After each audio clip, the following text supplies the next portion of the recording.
Hello, হ্যাঁ আমি তো এখন বিজি আছি।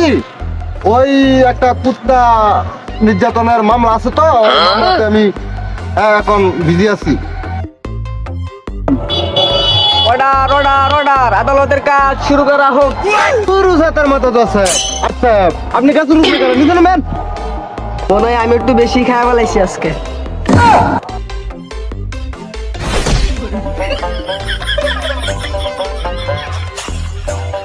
অর্ডার অর্ডার অর্ডার, আদালতের কাজ শুরু করা হোক। মাননীয় জজ সাহেব, আমার মক্কেল সম্পূর্ণভাবে নির্দোষ, তাকে মিথ্যা মামলায় ফাঁসানো হয়েছে। না না না মাননীয় জজ সাহেব, এটা কিছুতেই হতে পারে না। আমার কাছে সম্পূর্ণ প্রমাণ আছে যে সে তাহার কুত্তাকে নির্যাতন করেছে। আমার কাছে প্রমাণ, সম্পূর্ণ প্রমাণ আছে। যদি লাগে এখনই আমি হাজির করতে পারবো জজ সাহেব। মাননীয় জজ সাহেব, যেদিন রাত্রে তার কুত্তাটাকে নির্যাতন করা হয়েছিল, সেদিনকে আমার মক্কেল তার ছাগলটাকে নিয়ে তার বিছনায় ঘুমাচ্ছিল। এই প্রমাণটা আমার কাছে এখনো আছে। মাননীয় জজ সাহেব, আমার কাছে একটা কঠিনতম একটা সাক্ষী আছে, কিন্তু আমি সেই সাক্ষীটাকে আমি কাঠগড়ায় দাঁড়ানোর জন্য অনুমতি চাইছি আপনার কাছে। আপনি যদি অনুমতি দেন তাহলে আমি সাক্ষী কাঠগড়ায় দাঁড়াবো। ওকে, অনুমতি প্রকাশ করা হলো।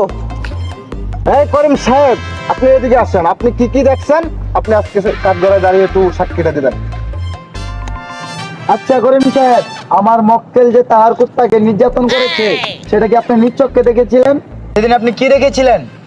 আর কুত্তাটারে জঙ্গলের দিক দিয়ে নিয়ে যাইতাছি আমি বাজার থেকে রাত 12টা। বুঝতে পারলাম।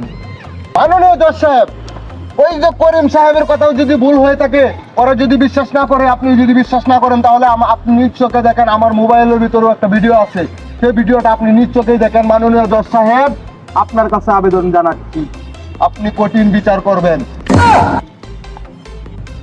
আমি যা দেখার দেখেছি। সব আপনি কিছু বলার আছে? না মাননীয় জজ সাহেব। মাননীয় জজ সাহেব, এখন আপনি কি বিচার করবেন? আপনার কাছে সবকিছু দেওয়া হলো, আপনি যা মন চায় তা করেন। অর্ডার অর্ডার অর্ডার, আপনার কুত্তা আপনি নিয়ে যান। আর যে 4টা কুত্তার বাচ্চা আছে, যে 4টা বাচ্চা ও আইছে, ওই বাচ্চাগুলো ও বিখাও যে পালবো। Order order. না না জজ সাহেব, এটা মানবো না। আমি যে সারা বছর ধরে কুকুরটা দিতে পারলাম, আমার কুকুরটা যে শেষ হয়ে গেল জজ সাহেব, এটা তো আমি কিছুতেই মানতে পারি না জজ না সাহেব। জজ সাহেব, এটা আমিও মানতে পারছি এটা না। আমি জীবনও মানবো না জজ সাহেব। আমার প্রতিপক্ষের কান্না দেখে আমার চলছে না জজ সাহেব। আপনি কি বিচার করবেন? আপনি কঠিন বিচার করেন জজ সাহেব। কত কষ্ট করে পাইছি।